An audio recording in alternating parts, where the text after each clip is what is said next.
नमस्कार, मेरा नाम पिंटू सिंह यादव है और आप सभी का न्यूज लाइव में स्वागत करते हैं। दोस्तों देखिए, उत्तर प्रदेश में जब भी उपचुनाव होते हैं तो दरअसल जो बहुजन समाज पार्टी की पार्टी है मायावती, यानी मायावती की जो पार्टी है बहुजन समाज पार्टी, वो चुनाव नहीं लड़ती है। लेकिन इस बार वो चुनाव लड़ रही हैं। इसके पीछे की वजह माना जा रहा है कि वोट बैंक को बनाया जाए और अपना ताकत दिखाया जाए। इस कड़ी में अब जो बहुजन समाज पार्टी है, भले ही चुनावी प्रचार में चुनावी मैदान में तो उतर गई है, लेकिन इनके चुनाव प्रचार प्रसार बिल्कुल कमजोर है और कोई भी बड़ा नेता जो है वो एक्टिव नजर नहीं आ रहा है। पूरा मामला क्या है, चलिए हम आपको सिलसिलेवार तरीके से बताते हैं। जी बात करें तो उत्तर प्रदेश में कुल 9 सीटों पर उपचुनाव होना है। वहीं सभी राजनीतिक दल चुनाव के प्रचार प्रसार में जुटे हुए हैं। ऐसा पहली बार है कि उपचुनाव में बीएसपी ने अपने प्रत्याशी उतारे हैं, लेकिन चुनाव प्रचार में बीएसपी के कोई दिग्गज नेता अभी तक नहीं देखा गया है।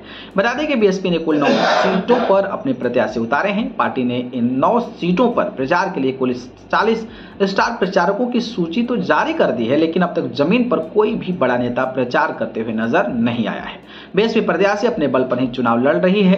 पार्टी के नेशनल कोऑर्डिनेटर आकाश भी इन दिनों पार्टी के प्रचार के लिए नहीं देखे गए हैं।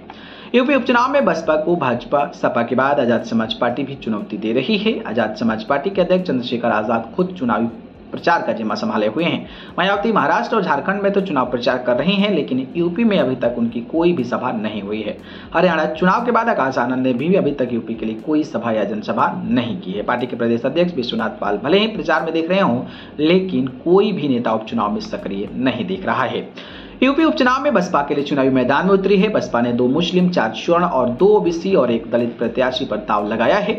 मायावती ने जिस तरह से अपने उम्मीदवार उतारे हैं उन पर गौर करेंगे तो सपा से ज्यादा भाजपा की मुश्किलें बढ़ती दिख रही है। बता दें कि 2022 के यूपी विधानसभा चुनाव में इन 9 सीटों में से सपा ने 4 और भाजपा ने 3 सीटें जीती थी। अब देखना ये होगा कि जिस तरीके से मायावती कमजोर पड़ रही हैं तो इसका फायदा बीजेपी को होता है या फिर सपा को। इस पर अपनी राय जरूर बताइए।